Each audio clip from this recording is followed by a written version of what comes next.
Kini nga programa ang pambitay o sharing. Usa ka programa nga atong gituyo aron among ipahaom dinhi. Makita o madungog ninyo dinhi sa Facebook Live o madungog usab ninyo matag adlaw nga Domingo sa 91.5 Freedom Radio DXLS FM magsugod sa alas 7 hangtod sa alas 8 sa buntag.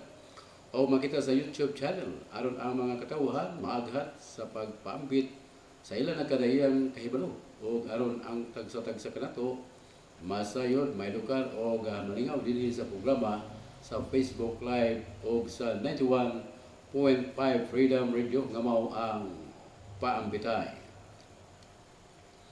Mag-ampo kita sa ngalan samahan sa Anak ug sa Espiritu Santo. Amen. O balang amahan nga langit nun, o labing gamahalan sa tanan, sa imong balaanon nga ngalan, kami nagasampit kanimo nga ang kalinaw maanaa kanatong tanan. Ang atong oras alas 8:03. Welcome sa lahat o gamay gabi sa tanan.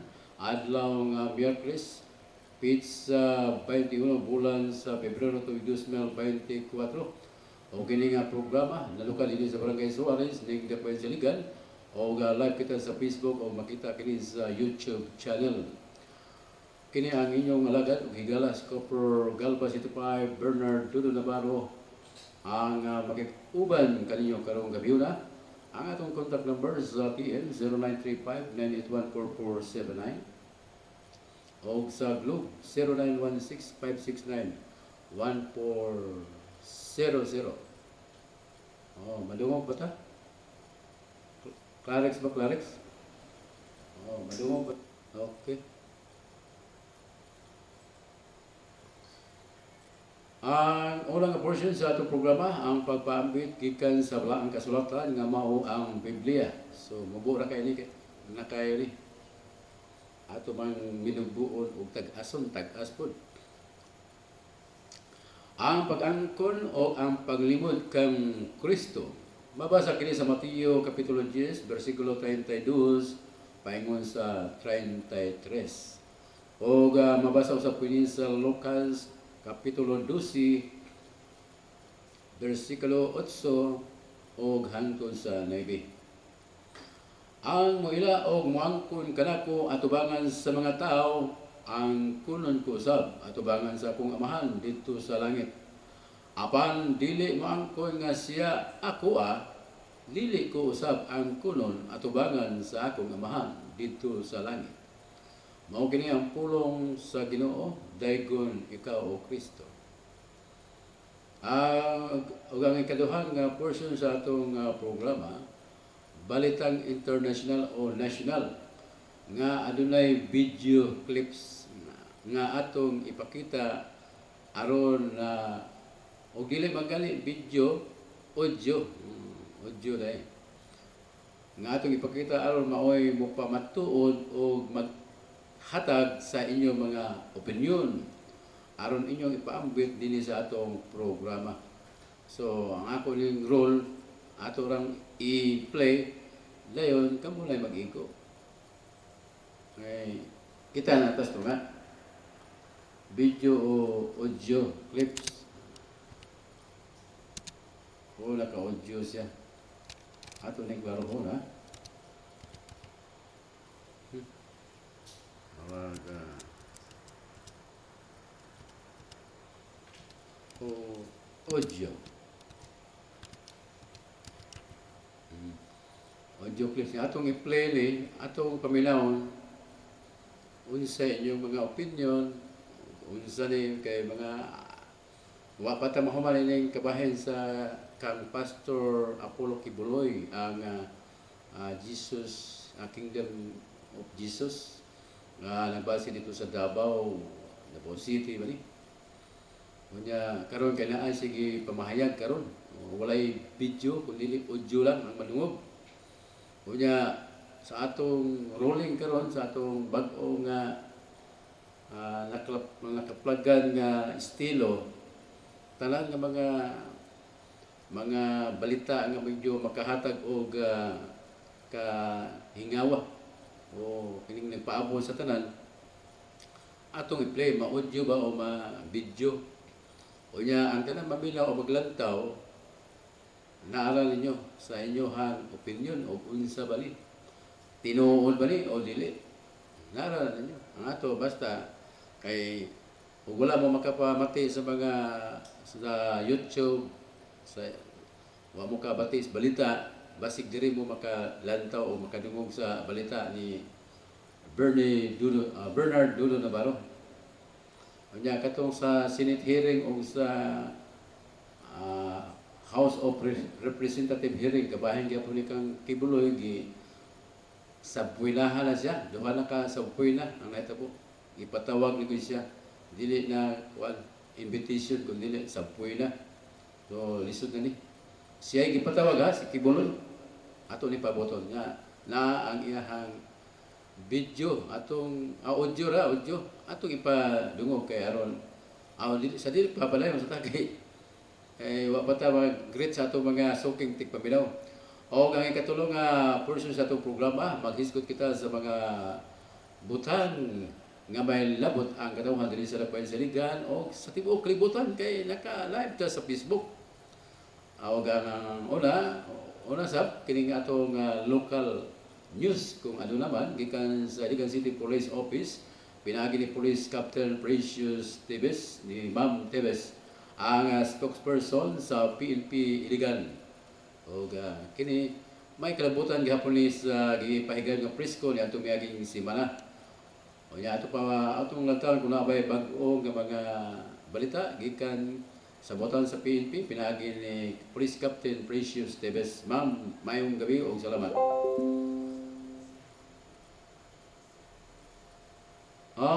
Unyara ati. Nag-live pa ko ati. Inay mama. Si mama.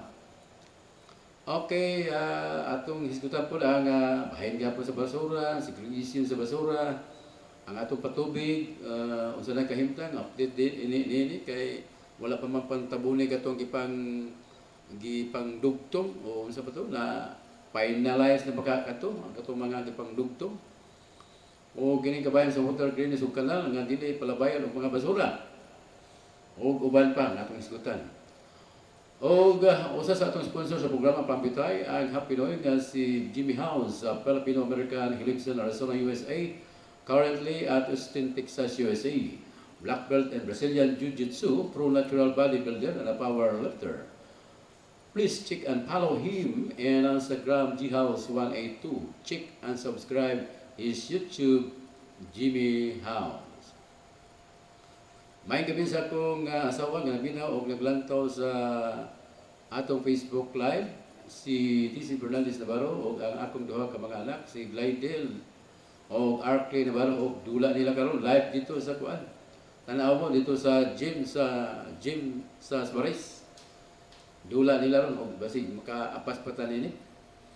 O may gabi sa ato mga higala, mga amigo, mga parente o mga silingan nga naminaw og naglantaw sa atong live sa Facebook. Unahasan ni glantaw, aya atong basketball ha. Bitaw lantaw mo ito. Pwede mo na i-replay ni. O may gabi nilando Graba o ni Nestor Vergara dito sa Steel Town Subdivision Barangay Santa Lina ning siyudad sa Iligan. O mayong gabi usab ni Sir Didi Escudero o ni Sir Peter Dimapelis atong kanhi mga boss diha sa NAC. O ni Sir Lando Maglinaw, ang former City Councilor din sa Lakbayan Siligan. O may gabi ni retired Colonel Sigrid Espina. Sir, may gabi. O retired Master Sergeant Renato Pilapel. O ni retired Toto On. O may gabi nila ni Mr. and Mrs. Dodong o Ma'am Asendelio. May gabi kanyo diya. Hurot. O pila na lang kaadlaw. O upat na lang kaadlaw. Ato ning ilisan. Atong klarohon niya. Upat na lang kaadlaw. Atong inisdan kay masig masayop ni. Kay 21 naman na karon. Upat na lang kaadlaw, magsaulog na ang ika 50th year anniversary sa National Steel Corporation. ang kanhi NEC mabuhay kanatong tanan mga taga NEC mabuhay. Okay, sakto na, okay na. Kanya magplita ato kadyot, oy ang ato si Raul de la Cruz, may buntag Raul. Nilbiro ko, oy, kanus amang ka mo fill up, dahil, yato, mo apel ta sa, oy, may gabi dahil sa mga team sa RMPS kung Reason Megacar Property Services. O kinsa ka to nga gustong mahimong sales manager, property specialist o sales associate, ingna lang ko.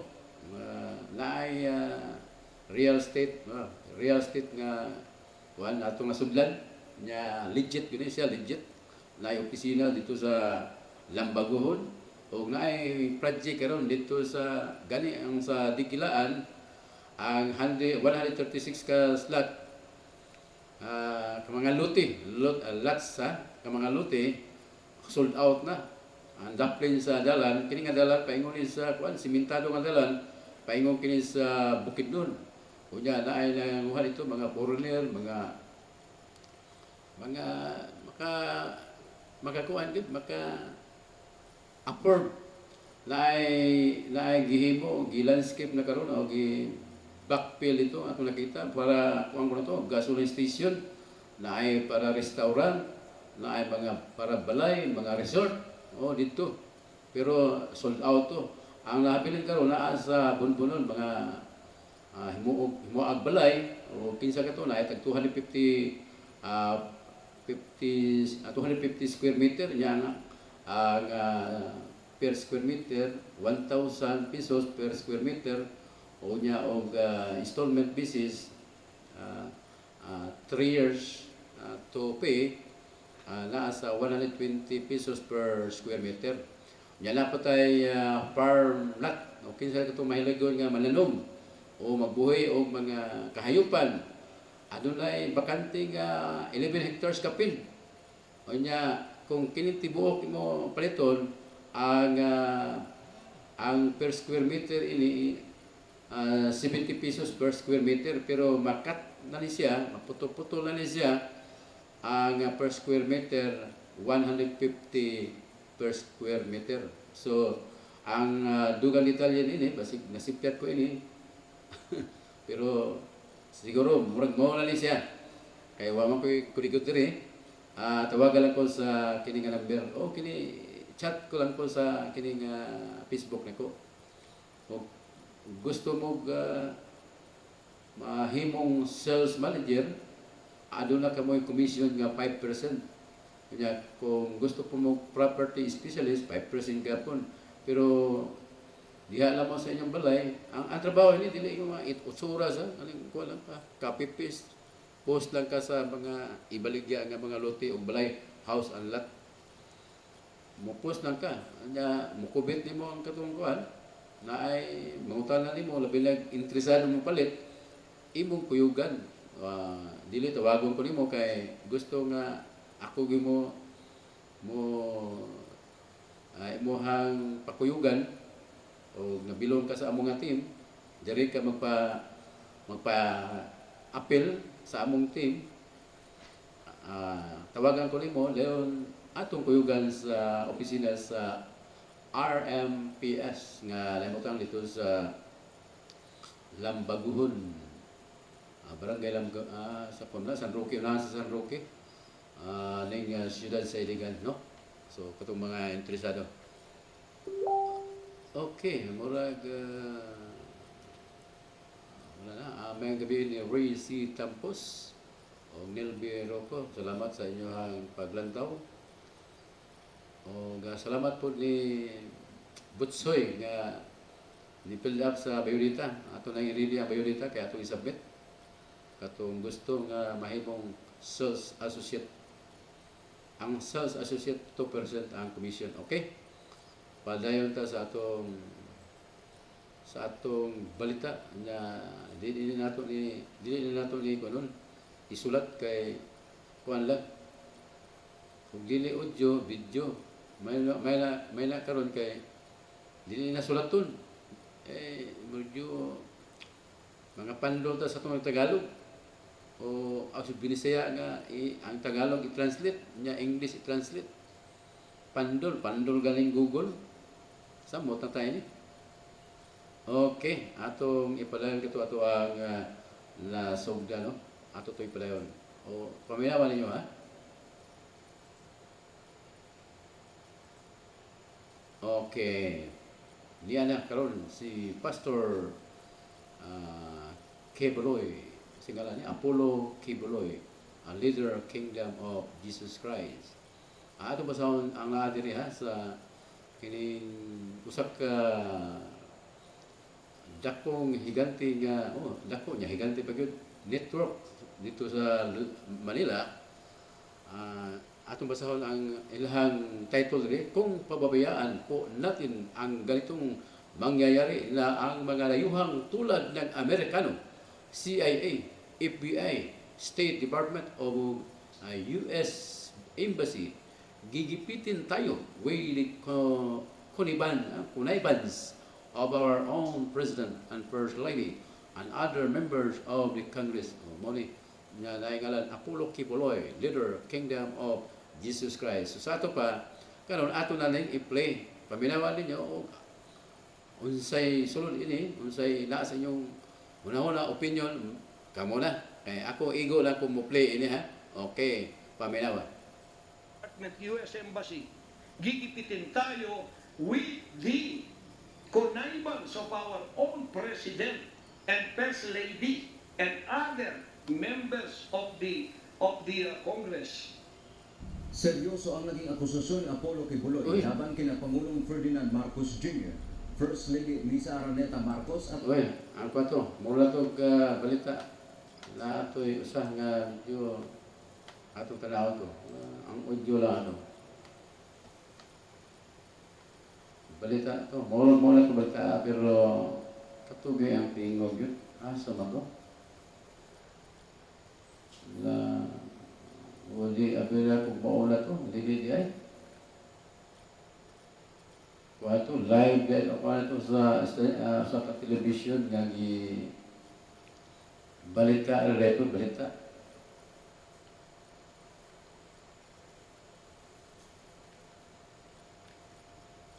Asa man to, nawala na pa to.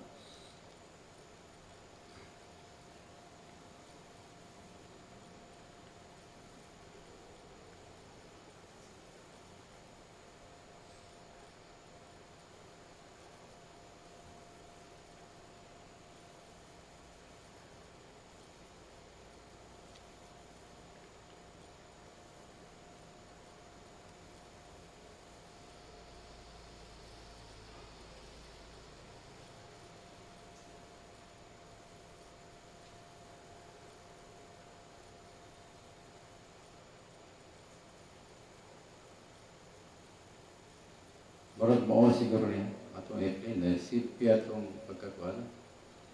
Basig mauli.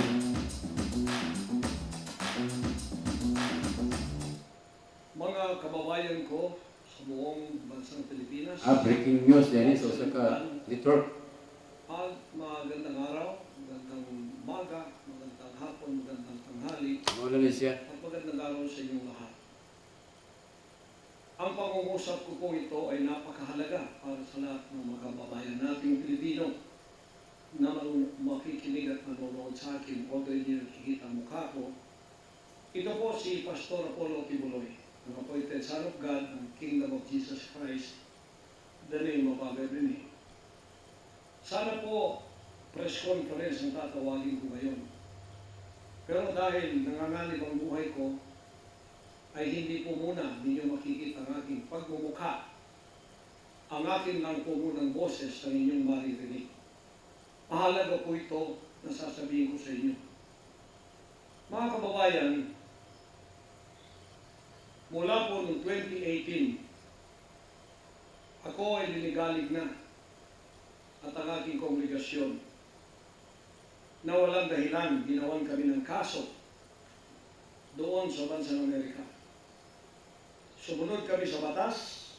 Kung kami may mga sinabi ng violations na hindi pa napatotohanan, yan po ay nasa kanilang federal court na.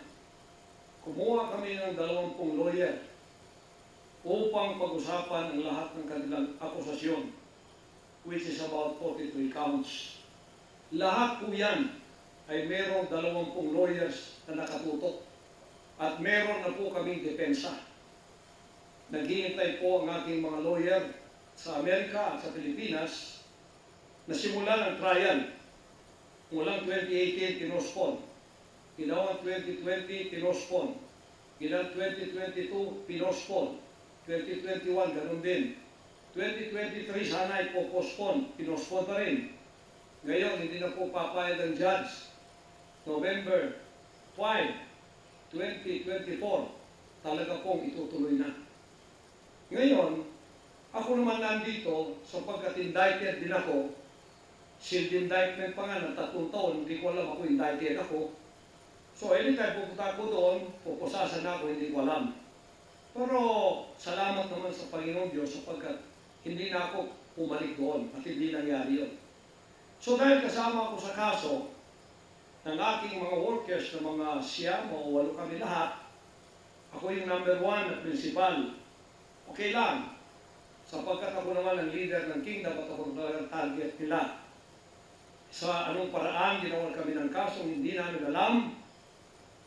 At mga kumuha silang witness, handa na po kaming lahat ng aming depensa, lahat ng aming documents, ng aking mga lawyers, US-based lawyers, handa na po kami. Pinopospon nila palagi, pero ngayon hindi na. Ngayon, ako dito sa Pilipinas, dahil nandito na ako nung dumating yung mga kasong yan, hindi ako lumaya sa Amerika, kundi dumating ako dito, wala pang kaso. Kinasuhan ako ng nakasealed indictment, hindi na ako nakabalik doon, pero nandito na ako sa Pilipinas. So hindi po ako tumakas. Ngayon, dahil nandito ako, I will use my constitutional rights for extradition na siyang treaty ng ating bansa. Yan po ang iniintay ng mga lawyers ko dito sa Pilipinas at sa Amerika. Nihintay namin ang request ng US Embassy sa Department of Foreign Affairs, hindi po dumating. Sapagkat kung yan pag-uusapan, i-endorse doon sa Department of Justice, wala rin doon. Hinintay namin para pag-usapan ang extradition treaty kung paano gagawin. Handa din po ako sa kasong yan kung ako'y ma-extradite pagkatapos mapag-usapan at nakadaan na kami ng Court of Appeals, Court of First Instance at Supreme Court. Kung ilang taon yun, dapat mag-tiis din sila. Hindi dumating yun, hinihintay ko ngayon. Wala pong request na gano'n. Ngayon, eto po ang mahalagang ibabalita ko sa inyo. Mula noong 2018 hanggang ngayon, hindi na po kami papakali sa ating sariling bansa na wala po ang aming kalayaan sapagkat kami dito ay sinosurveillance. Sinosurveillance ako dito sa Pilipinas ng CIA at ng FBI. Sarili kong bansa, ako po ay nagtatago sapagkat liligwakin ako ng ganun-ganun na lang. Walang extradition process na gagawin. Dumating po sa aming kaalaman sa mga sandali ito from reliable sources. Correct me if I am wrong, but these are reliable sources na dumating sa akin na ayaw na raw po nila ng extradition treaty. Ang kanila daw pong gagawin ng CIA, ng FBI, ng US Embassy at State Department, kasabwat ng ating gobyerno, ng Pangulong Marcos at ng First Lady at kung sino pa man ang nasa gobyerno, ako ay rendition ng kanilang gagawin. Ang rendition, ang ibig sabihin po, anumang oras pwede lang pasukin ang aking compound at ako ay kidnapin. It's not only rendition, but also elimination. If it is possible, pwede nila akong i-assassinate. So, nandun po sa dalawang yun, kidnapping or assassination. Killing talaga, murder. Yun po ang dumating na balita sa akin ngayon from reliable sources. Kaya, noong 2018, Alam na po namin na may gagawin sila. Hindi lang namin alam kung paano sapagkat ang hinihintay namin ay extradition sapagkat yun ang treaty natin. Ngayon, ito pong gagawin nila dahil hindi na sila dadaan doon ay illegal. Kidnapping or elimination or assassination. Di po ba sa ating sariling bansa, ang aking constitutional rights na wala na? Sapagkat ako po ay binigay na sa kamay ng mga banyagang ito ng ating sariling gobyerno ni Pangulong Marcos at ni First Lady Araneta Marcos. Huwag kayong magkaila kung totoo itong sinasabi ko. Angkinin nyo, kung hindi, i-correct ninyo ako. Sapagkat ang buhay ko ngayon ay nanganganib. Kahit mukha ko, hindi ko pwedeng ipakita sa inyo. Sapagkat ako ay binigay na ninyo sa kamay ng mga Amerikano. At gagawin nilang gusto nilang gawin sa aking sariling bansa. Ang aking 11 compounds, araw-gabi, sinosurveillan ng drone. Hindi po kami makatulog, hindi kami mapakali. Baka yung ginawa nila sa amin noong 2020 doon sa Amerika, na bigla kaming pinasok, pinagigibang pintuan, pinagigibang lahat ng aming pamamahay sa loob, liligwak lahat, ay gagawin nila dito sa aming bansang Pilipinas sa aking mga compound. Saan man po ako naroon, nandoon sila nakasurveillance sa akin at naghihintay na lang ng tamang pagkakataon upang ako ay kidnapin o kaya patayin o kaya i-assassinate na ganun-ganun na lang para mawala ako dito sa mundong ito. Na kanilang bakit ako naging hadlang, hindi ko alam. Hindi lang po yun mga kababayan, kundi ang aking leaders lahat kasama na sa elimination.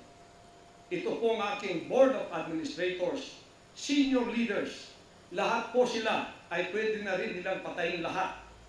At pagkatapos hindi namin alam kung anong plano nila sa buong properties namin sa Kingdom Nation. Kahit bakit ganito sila kagalit at bakit ganito ang kanilang treatment sa akin na isang appointed son. Ang ministry ko po ay evangelizing the whole world with the Word of God.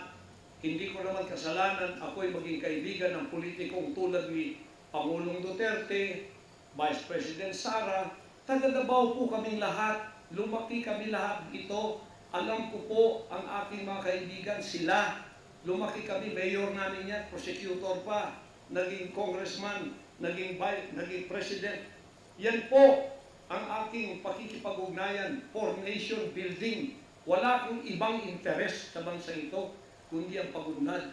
Ngayon, ako po ay inuusi. Ako po ay ginigipit.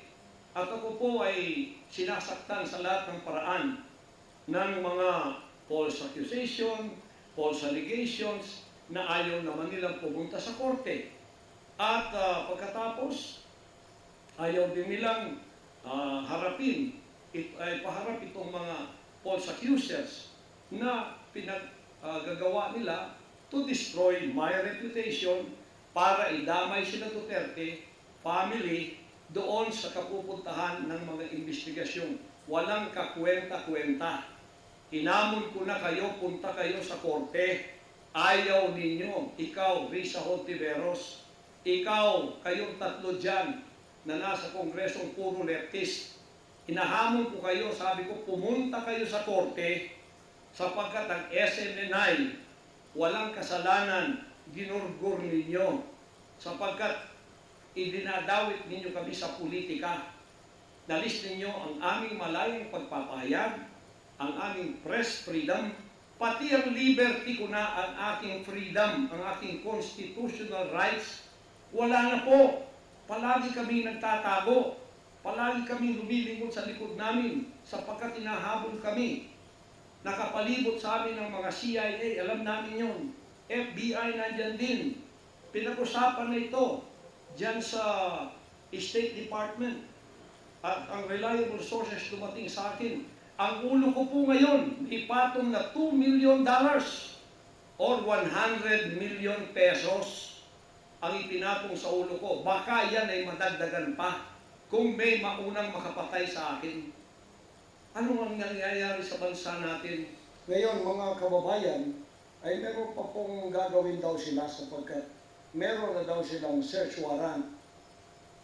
Pagkatapos daw, isi-search ang aming lahat ng compound. At hindi daw kami papayagan na merong witness na sasama. At ang balita namin, kung ito'y totoo, sa reliable source ay nagsasabi na paplantingan daw kami ng bomba, guns, and drugs sa aming mga compound. Yan po ay aming babantayan. Sinabi ko na po muna sa inyo dito sa live na to para kung mangyari man ang mangyayari sapagkat wala po kaming ganon ay sila po may kagagawan nun. Ganito ka-evil ang kanila pong mga pag-iisip sa ngayon, masyadong desperado. Aywan ko kung bakit. Kung kayo nasa katotohanan, nasa kapangyarihan, bakit kayo natatakot? At huwag ninyo pasamahin ang aming mga abogado para sumama sa inyo sa pagsisearch. Kaduda-duda na yon. Hindi po pwede yun. Baka maano tayo? Bansang Hapon ng panahon ng giyera? Ano to? Panahon ni Hitler? Na wala kaming pwedeng lawyer na sumama sa inyo? Kayo-kayo lang?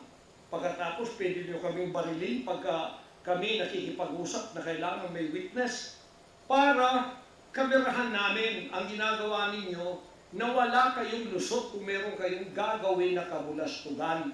At pagkatapos, ipapatong ninyo sa amin. Pagka ito'y totoo, we will resist you. Hindi kami violent, pero hindi kami papayag na wala kaming mga witness na sasama sa inyo. Lawyer at saka barangay captain ang hinihingi namin na magiging witness sa lahat ng search na gagawin ninyo sa lahat ng aming pamamahay, kwarto o kung ano. At may lawyer kami, titingin muna sa inyong dokumento kung ano ang isi-search nyo, kung anong bahay, kung anong compound, kung ano lang ang dapat nyong gawin, at ilang oras. Hindi to open-ended eh. Kailangan meron sisisi namin ng judge na gumawa ng search warrant na ito pagka hindi ninyo nirespeto ang aming constitutional rights. Huwag ninyong tapakan ang aming rights. Hindi din namin tatapakan ang rights ninyo bilang kayo ay nasa batas. Igagalang namin yon. Pero igalang din ninyo kami kasi meron kaming mga narinig na ginawan ninyo ng mga ebidensyang peke. Tinamnan ninyo, pagkatapos ipapatong ang kaso sa amin. Religious community po ito. This is a spiritual community. Once tumapak kayo dyan, sapagkat kayo nagdadala ng batas, respetuhin ninyo, you are on holy ground. Yan po ay mahal na mahal naming banal na dako. Huwag ninyong lapastanganin. Pero hindi namin kayo pipigilan kapag may search warrant kayo. Pero hindi kami papayag na hindi kami makakasama ng kasama namin, hindi makikialam sa inyo. Titingin lang sa lahat ng gagawin ninyo. Kasi hindi na kami kumpiyansa sa gobyernong ito. Gagawa sila ng paraan para kami ay bigyan ng kasalanan. Yan po, babantayan natin yan. Pag hindi sila pumayag, then siguradong magpa-planting sila ng evidence. Pag pumayag sila, then fair ang laban. Hindi namin sila pakikialaman, titingin lang ang aming mga witness na mga lawyer at saka barangay captain. At kung sino man ang mga witness na nandoon mula sa aming side, kasi nandoon sila. Hindi na pwede gawin wantonly ang kanilang gagawin doon sa aming mga compound na wala kaming witness. Because they can do anything to implicate us, to plant false evidences and charge it against us. Ganon ang aming mga paningin dito. Kaya huwag ninyo kaming pigilan para pantay ang laban natin. Kasi nakikita namin na ang pamamahalang ito ay hindi na po matuwid. Biro ninyo, ginikipit kaming ganito, wala naman kaming ginagawa sa bansa ito. Sinabi ko na muli, hindi kami nagdidil ng drugs, hindi kami violenting tao, hindi kami terorista, mangangaral kami ng mga salita ng Diyos. In fact, dito sa aming compound sa Tamayon, kami ang nakapagbigay ng peace sa mga kababayan nating sinisila ng CPP at PNDF, tinatakot at pinapatay. Ngayon, wala na sila, may peace na kami. Ito namang gobyerno natin, ito ang ginagawa nila sa amin. Biro ninyo mga compound na religious ng Kingdom of Jesus Christ, ginaganito nila. Pero yung pagnanakaw nila sa gobyerno, wala silang sabi. Tiklop, bibig. Hindi sinisearch ang mga bahay na pinagbibili nila. Nagamit ang pera ng gobyerno. Anong klase kayo? Sige, gawin ninyo ang gusto ninyong gawin sa amin. Pero kami tatayo sa aming constitutional rights. Whatever happens. Tatayo ako sa kalayaan ko sa bansang ito na pinakamatyan ng aking mga national heroes. Yan mga kababayan, bantayan po natin. Hindi po ako magpaparesto sapagkat ako po ay siguradong papatayin. Kasi rendition na ang kanila, hindi na po extradition. Kaya wala na akong kalayaan at wala na po akong depensa sa sarili ko, kundi ang Panginoong Diyos lamang. Kung paano itinago ng Diyos si Elijah sa evil woman na si Jezebel, nang nagpakain sa kanya ay mga ibon na lang. Ganon din ang gagawin ng Diyos sa akin. Hindi ako ibibigay sa kamay ng masasama pag ganito ang pamamahala. It's an evil and righteous administration. I am telling you that. Bantayan natin ito mga kababayan ko. 73 years na po ako. Magse-74 years na ako dito. Lahat ng administrasyon na daanan ko na. Lahat ng mga naging pangulo. Mula kay Diosdado Macapagal. Mula po sa maliit pa ako kay Magsaysay. Kay Carlos P. Garcia. Kay Diosdado Macapagal. Kay Marcos Sr. Kay Cory Aquino. Pagkatapos kay Ramos. Pagkatapos kay Gloria Macapagal. Pagkatapos kay Erap. Pagkatapos kay Ramos. Pagkatapos si Aquino, Noynoy. Pagkatapos ang ating Pangulong Duterte. Wala po kaming nadaanan ganito na ginigipit kami sa aming sariling bansa ng mga dayuhan na kasabwat ang ating pamahalaan na aking sinuportahan pa naman noong nakaraang eleksyon. Tandaan mo, President Bongbong Marcos, First Lady Lisa Marcos, pati ikaw, Martin Romualdez, hindi kayo dyan ngayon kung hindi kayo tinulungan ng SMNI at ng buong sangkatauhang Pilipino. Naniwala sila sa amin sapagkat ang SMNI lamang ang may credibility noong panahong yon hanggang ngayon. Ngayon, anong ginawa ninyo? Pinaggagawan ninyo kami ng kasalanan, ilinagay ninyo kami sa kahihiyan, pagkatapos ibinilanggo pa ninyo ang dalawa naming mamamahayan, pagkatapos inaapi ninyo kami ng ganito-ganito lang. Ang aming pong tolerance, it has come to the rim. Our tolerance has been to the roofs already. Alam ninyo, hindi na po biro itong nangyayari sa bansang ito. Kung pababayaan po natin ang ganitong mangyayari na ang mga dayuhang tulad ng Amerikano, CIA, FBI, State Department, US Embassy, gigipitin tayo with the connivance of our own President and First Lady and other members of the Congress. Kung pababayaan natin ito, nangyayari sa isang Pilipinong tulad ko na gumagawa ng kabutihan, trying our very best para makatulong kami, humanitarian, Children's Joy Foundation, dinemonize kami, kinriminalize kami. Biro nyo ginagawa niyo dangerous criminal organization, ang Kingdom of Jesus Christ. Buong sanlibutan, ang akin pong 38 years na munga ng mga 6 hanggang 7 milyong kaluluwa na niwala sa katwiran at nagbago ang buhay.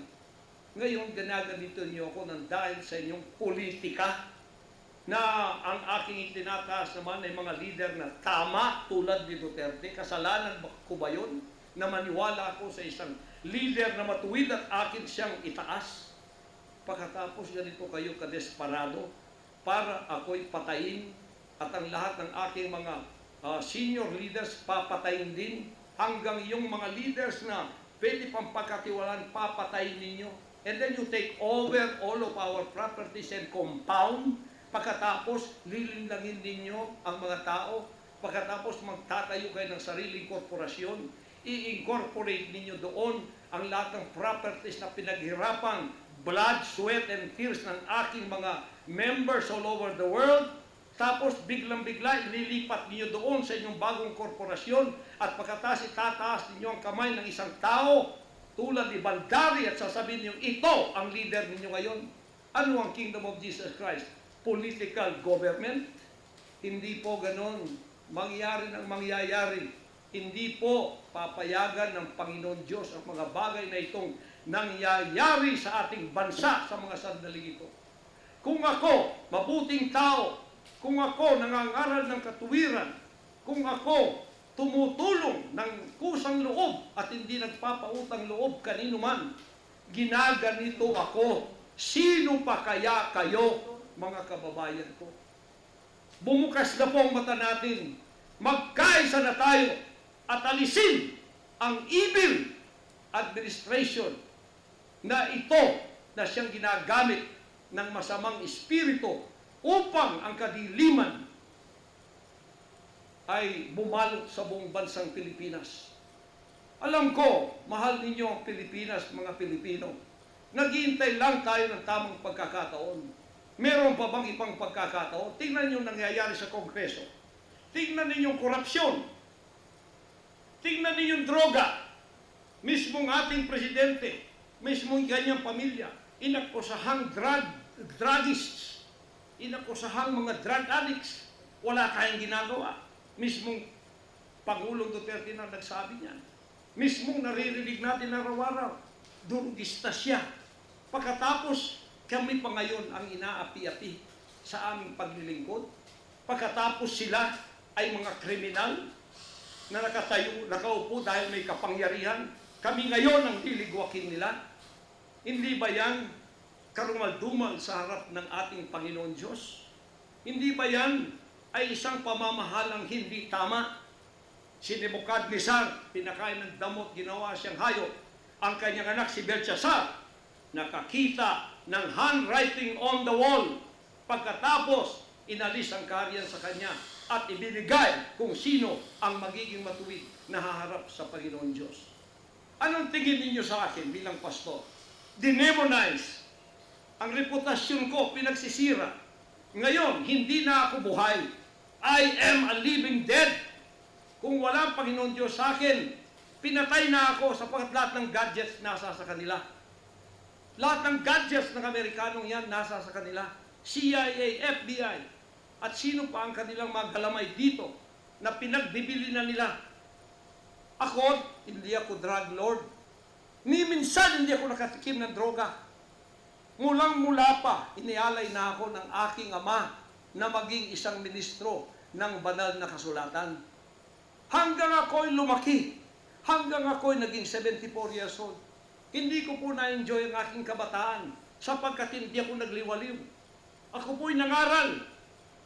50 years na akong nangangaral. 38 years in the kingdom ministry.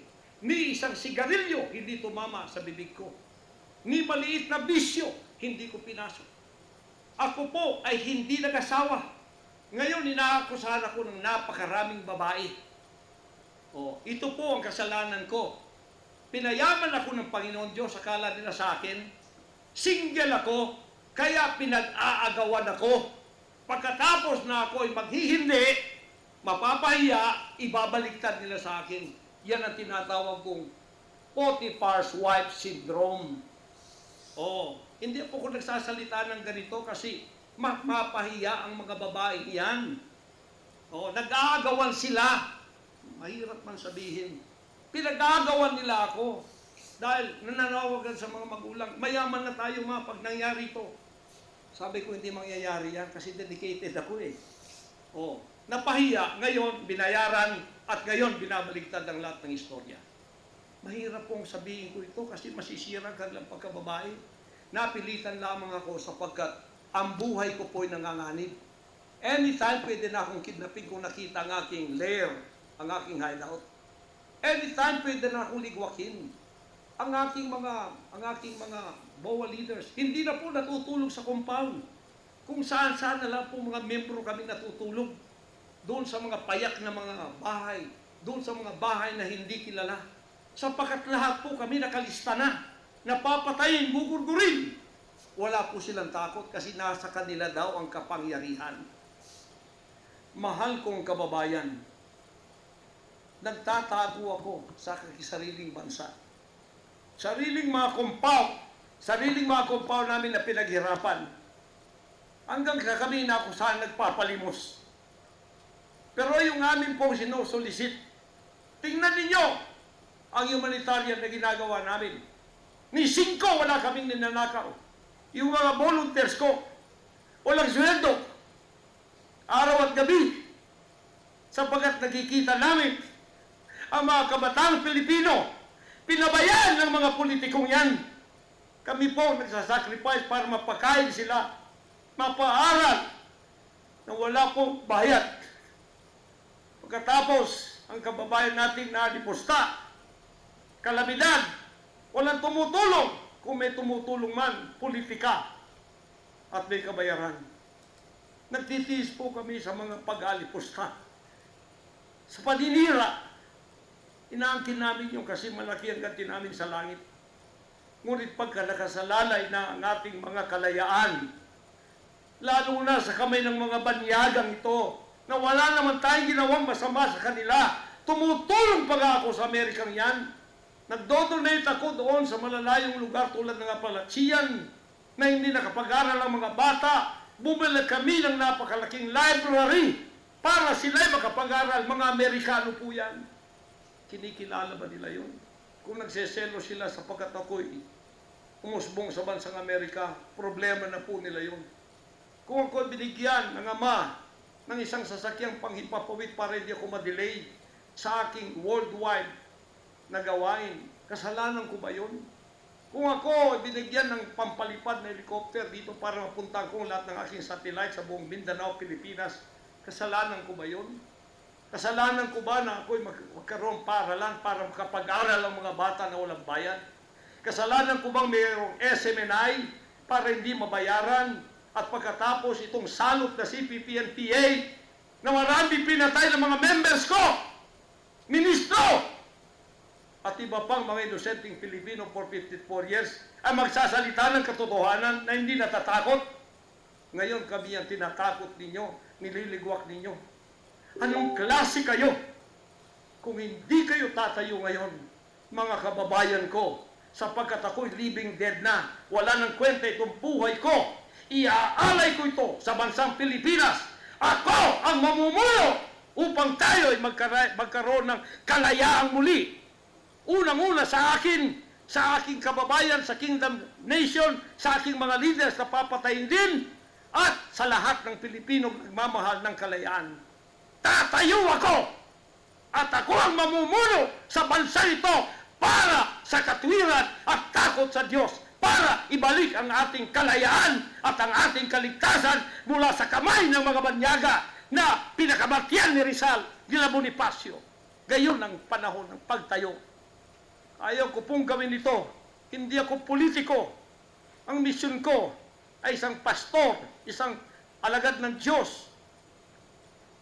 Appointed son, magligtas ng kaluluwa. Ngunit hindi nyo kinilala yon. At ngayon sinisikil ninyo ang aming kalayaan na ma-enjoy namin ang labor namin for 38 years. Blood, sweat, and tears. Ang gabi ginagawa naming araw. Hindi kami nagmolestiyan ng ibang tao. Lumago ang bansang Kariyan. Ngayon, you are envying and jealousy. Gusto niyo kaming i-put down. Mapipilitan akong pupunta at mamumuno sa bansang ito para sa katwiran. Sasabihin ko sa inyo, pag ito'y kalooban ng Diyos, gagawin ko. Ngayon din, sapagkat ang buhay ko ay wala ng kwenta. Papatayin din naman nila ako. Ngayon tatayo na ako para sa kalayaan nating lahat. Mahal kong mga kababayan, ito po ang mahalagang mensahe ko sa inyo sa mga sandaling ito. Hindi ko po uurungan ang sinumang gumagapi sa bansa ko at sa aking kalayaan na ako mismo nagtatago sa aking sariling bansa within 74 years. Hindi po nangyari ito ngayon lang. Pangulong Bongbong Marcos, akala ko matuwid ka na tao. Ikaw, First Lady, akala ko matuwid kang tao. Totoo ba yung ginagawa ninyo riyan na meron kayong mga sex orgies at meron kayong mga drug session na nagliligwak kayo ng drug, sumisingot kayo ng drug habang nagsesex orgies kayo? Totoo ba ito? Totoo bang kayo ay may mga session ng nagarkila kayo ng mga voodoo expert from Africa, pagkatapos mga witchcraft sa India, at ang inyong session Martis, at pagkatapos Biyernes dyan sa Malacanang upang inyong aswagin, i-witchcraft ako, Vice President Sara, at Pangulong Digong, at ang lahat ng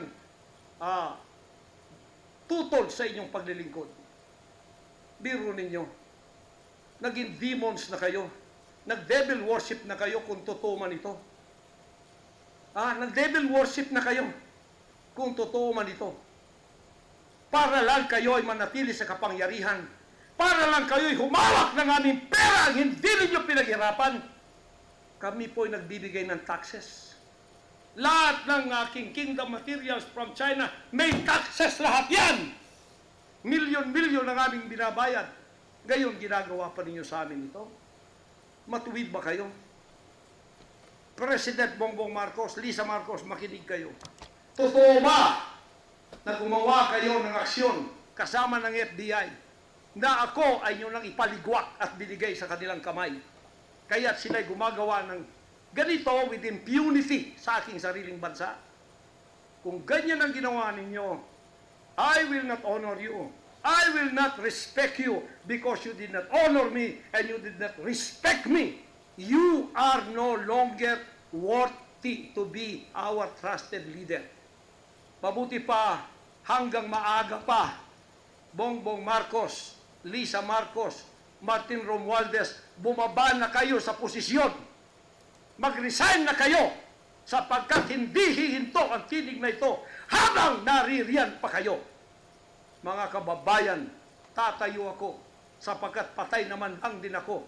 Tatayo ako hanggang buhay pa, hanggang may hininga pa ako, para sa natitirang buhay ko ay magkaroon naman tayo ng boses at magkaroon ng kahit munting kalayaan na lang mula sa mga banyaga na kasabwat ang mga kapiling Pilipinong ito na itinayo natin sa kapangyarihan.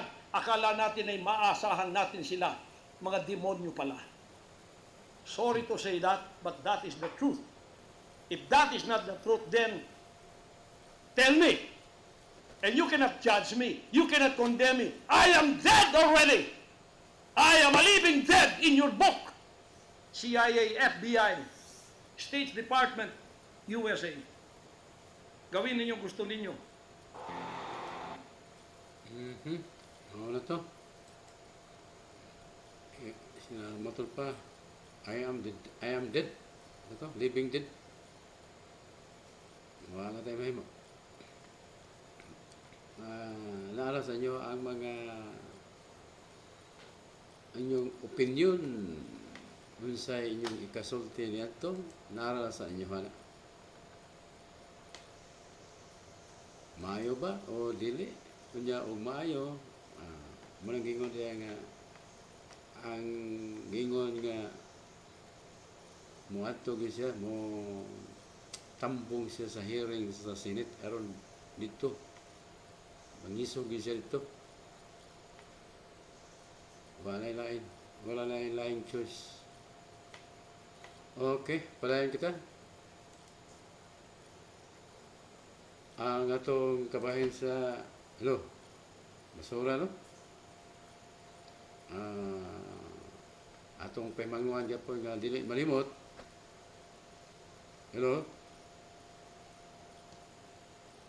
Dili malimot sa pagsegregate sa basura. Ug ang update sa tubig diri sa Barangay Suarez wala pa matabon eh.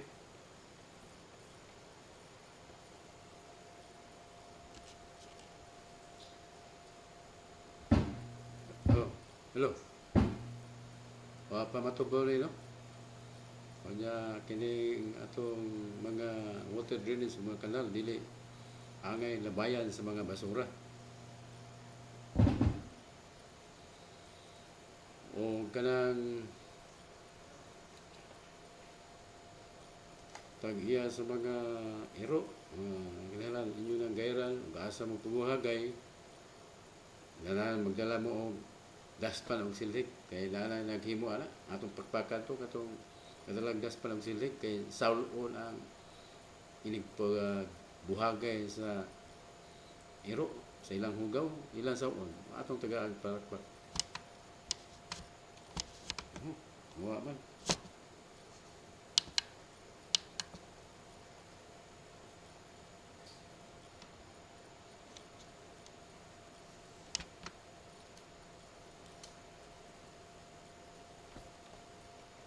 Ngawa atong kuan.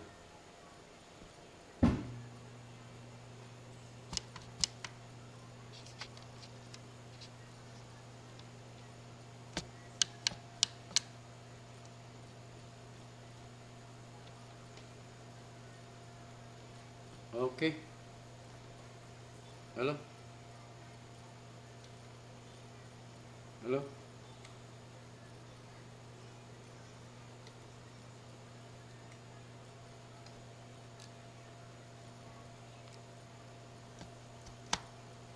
Okay. Wala na. Hmm.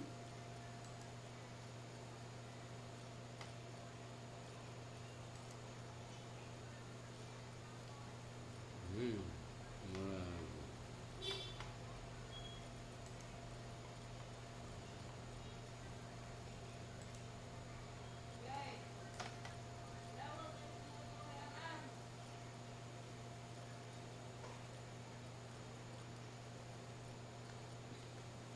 Okay, atong takna alas 2 minutos lang para alas 9 o ato nang tak-off ang atong programa. O atong musmulo ang atong sponsor sa programa ang Pambitay ang Happy Noy nga si Jimmy House, Filipino-American Hilim Sinarasona, USA, currently at Austin, Texas, USA, black belt in Brazilian Jiu-Jitsu, pro natural bodybuilder and a power lifter. Please check and follow him and Instagram ghouse182. Check and subscribe his YouTube, Jimmy House. Daghang salamat sa inyong pagpaminaw o paglantaw sa atong Facebook Live sa programang Pambitay. O sa sunod gabi sa samang takla o kini ang inyong alagad o higala sa kanginan, Scooper Galvez, Itapay, Bernard Dudo Navarro. Bye-bye.